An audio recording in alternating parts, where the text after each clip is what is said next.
Hello, I'm Mike Young from Decision Workshops. In this video, I'm going to look at the confrontation in Syria.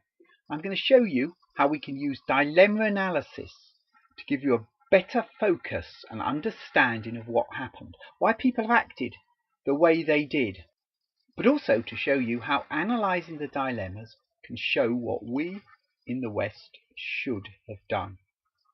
What's all this about? Well, on the 21st of August, the internet and the news were flooded with horrible graphic pictures and videos showing dead and dying people, especially children. The victims, it was said, of a gas attack by Assad. He'd gassed his own people, so the film said. Two important questions needed to be asked. What had happened? And what should be done about it? And immediately after, three different narratives or stories sprung up about what happened. Firstly, the West and the rebels said it was Assad. We picked up intelligence to say it was definitely him. We can't show you it or give you our sources, so you'll have to trust us on that one. The US's allies, such as France and the UK, also agreed that they thought it was Assad. The rebels can't launch this kind of rocket attack, they said. If you measure the missile tracks, it leads back to Assad's forces. But Assad said, no, it's actually the rebels. Why would I attack, they said. The rebels would really benefit. This cell's blank. There's no reason why I should do it. Defies all logic. I've nothing to gain. The rebels have everything to gain by provoking Western intervention again. And I would attack the very day after the UN inspectors had arrived. You may think I'm bad, but am I really that stupid? It's just like Iraq. You've made up evidence about weapons of mass destruction. It wasn't us. It was the rebels. Thirdly, there's the Russians. And the Russians said they weren't sure. Nothing should be done, they said, until more evidence was available. So this couldn't be resolved. Assad didn't show direct evidence it was the rebels. And the West said they had the evidence but wouldn't show it. And couldn't say why they thought Assad would launch the attack. Now we not only look at what people say has happened, but also what they say should be done about it. And for that, I'm going to use my Dilemma Explorer program. In it, each row is an action, a thing one of the parties could do in the future, but hasn't done yet. And these columns are what they want to have happen. One column for each side in the conflict. It also shows what's going to happen if no further progress is made. That's this threatened future column here. So, firstly, what did the USA say they wanted to happen? Yesterday, the United States presented a powerful case that the Syrian government was responsible for this attack on its own people. After careful deliberation, I have decided that the United States should take military action against Syrian regime targets. Barack Obama's position, therefore, was that the USA should take the action of attacking Syria. And that was a tick, because that's what the USA wants to have happen. It's a tick in the threatened future, because that's going to happen if nothing else changes. The rebels want that to happen, so I'm going to put a tick there as well. But Assad wants that not to happen. And the Russians also want it not to happen. So that shows the basic position. The dilemma analysis program shows also is under here. It shows a set of 5 dilemmas. It works these out. These dilemmas are the roadblocks to success. Whilst there's a dilemma, there can be no lasting settlement. And dilemma analysis says we have to notice and work on these dilemmas to eliminate them. Only then can we have a strong, stable resolution. Let's look at the dilemma that the Russians have. Click on it and it'll show you the details of the dilemma and what the Russians can do about it. Press pause if you want to read this in more detail. But what it shows is there are 6 different things the Russians could do to get rid of their dilemma they have with the USA. What they tried to do was B, to introduce a credible and sufficient threat to deter the USA. What the Russians said was, let's get rid of our dilemma because we don't want you to attack Syria, because if you do, we will veto any UN resolutions to attack. So Russia said, we want that to happen.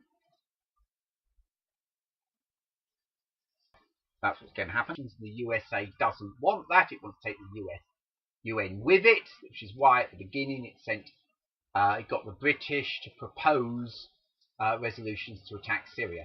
Assad wants the Russians to veto it. The rebels are unconcerned and didn't say a particular view on it. So what we're going to do is we're going to show that by a dash, which means I don't care. So the rebels don't really care about what's going on in the UN. All they want is the USA to attack Syria. So what we've got now is we've got an American persuasion dilemma. So they have a persuasion dilemma. Now, what did the Syrians want? Let's listen to what the minister said. They said that the Syrian forces are the Syrian army was the one who did this attack. I denied utterly and completely. It is an inaccurate excuse. And I challenge them to get the evidence, to provide the evidence. So what's going on here? The Syrian regime is bringing up the issue. It's challenging the USA to show the world that Assad is responsible. Now, Assad doesn't actually want that to happen. So why is Assad giving himself this dilemma? Well, Assad is saying he doesn't think that the US will be able to prove his responsibility. And we show that by putting a little question mark here. This question mark shows that Assad doesn't think that the USA is actually going to be able to do what it's threatened, which is why he asked the USA for proof. And you'll notice that when we put the question mark in, the dilemma Assad has with the USA disappears. And the Russians also think that the USA might not be able to prove it. So we put another question mark there. Now Russia doesn't care if the US proves it or not. So I'm going to put a dash in that column. And the rebels would like the USA to prove it, so I'm going to put a tick there. But this row hasn't got any dilemmas in it. So why is the Syrian regime bringing this up? There are 3 possibilities that make sense. Either Assad actually didn't do it, or Assad doesn't know that someone else did it, or he is extremely confident he's going to be able to hide his evidence from the USA. So, what was the next thing that happened? What happened was that the USA decided to deal with its dilemma on the UN resolution. And the way it chose to do that was method D, to change things so it does not matter if Russia will veto the UN resolutions to attack or not. I'm confident in the case our government has made without waiting for UN inspectors. I'm comfortable going forward without the approval of a United Nations Security Council that so far has been completely paralyzed and unwilling to hold Assad accountable. Right, said Obama. I don't care if you veto the UN resolutions or not. We're going to attack anyway. So the USA gets rid of its dilemma by not caring about what the Russians do. And when we change this cross to a dash, the US dilemma disappears. So we now have a situation where the US has no dilemmas. So it isn't directly motivated to change anything. What does it care if Assad doesn't believe its proofs of the attack? What does it care about Russian UN resolutions? It's just going to do what it wants. But Assad and the Russians still have dilemmas. They're motivated to change things.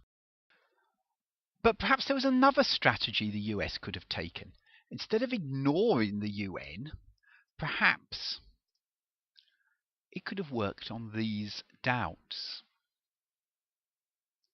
If it was certain that Assad was responsible, then it could have given its certainty to the world, or at least to the Russians.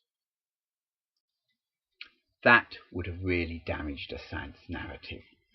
And if the Americans didn't want to compromise their sources, then they could have gathered new information from new sources, flooding Damascus with teams from every country and every NGO, Chinese teams, Russian teams, Save the Children, Oxfam. All of these people could have had a really good look at what went on and got to the bottom of it and shown that Assad was responsible, not the rebels. And if Assad didn't comply, that would have hinted at his guilt. So in conclusion, if we actually look at the narratives again, we can see that they're just not aligned. The USA hasn't even attempted to counter Assad's narrative. Instead, it's threatened to attack without a UN resolution, consistent with Assad's narrative.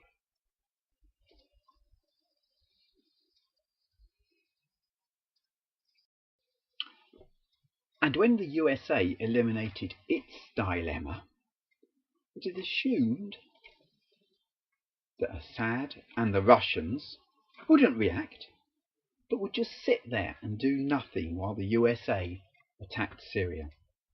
That was to prove wrong. So we can add these two conclusions at the bottom. Press pause if you want to think about it.